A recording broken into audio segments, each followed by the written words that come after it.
It says, you people are going to be the ones truly that are going to be eating from a tree that belongs to Zaqqum, made of Zaqqum.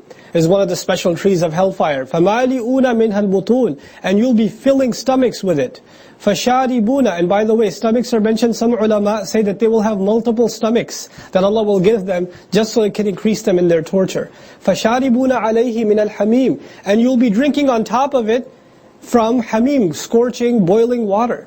فَشَارِبُونَ شُرْبَ الْهِيمِ. And you know, if somebody drinks, you drink a coffee. I don't drink hot drinks, but those of you that do, if it's too hot, what do? You take a little safety sip. Nobody takes like scorching hot coffee and does, oh, I'm so thirsty, and gulps it down like that. Nobody does that. That's suicidal, you know. So you take a little sip, oh, it's too hot, let me let it cool off a little. You know, you take your time. Now let me tell you what heem is. They say hama yahimu heeman. Hama is used for a camel that gets lost and its water reservoir is run out. So it's running around the desert aimlessly looking for water. And if it finds it, it drinks it like it's mad. It gulps it. It takes it down like it's mad. That when a thirsty camel is wandering in the desert, the Arab says, Hama fi kulli wadin.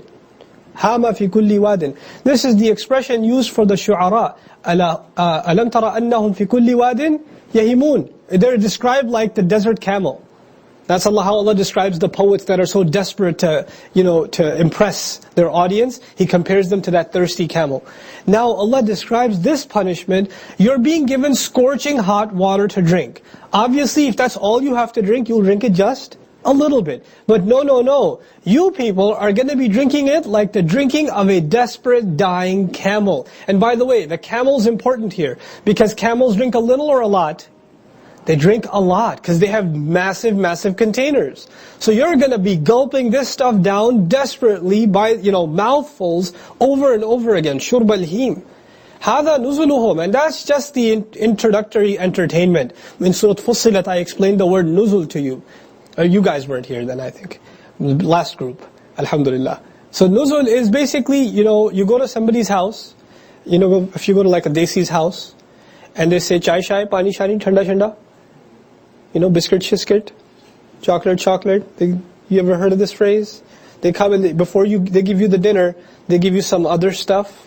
Some chai, some this, some that. This is nuzul. Introductory sort of, hospitality. Introductory hospitality. Nuzul on the airplane is the pretzel they hand you. And you're waiting for the actual diyafa, it never comes. Then you land. You're like, this all you give is nuzul? And then there's nuzul after the nuzul? Appetizer. Yeah, appetizer given by the host. The first thing, just to get your appetite wet. So you know how in some guest rooms, in houses you have guest room, then you have the dining room. And you stay in the guest room, and on the table there's always like peanuts and this and that just kind of sitting there. So somebody can come and munch on those while dinner's being prepared. Or, they'll get the child to bring water or something to you, etc. So that's nuzul. Allah says this horrific description of hell that I just gave you is just the appetizer. That's just getting us started. هَذَا نُزُلُهُمْ يَوْمَ الدِّينِ. That's just on the day of judgment. In other words, akhirah is forever. And the first day of the akhirah is يَوْمُ الدِّينِ. This is just getting started on day one. The full menu has not even been described yet of what's going to happen to these people. Allahumma la taj'alna minhum. Then Allah says, نَحْنُ خَلَقْنَاكُمْ. We're the ones that created you. فَلَوْ لَا تُصَدِّقُونَ. Then why don't you believe? Why don't you accept the truth?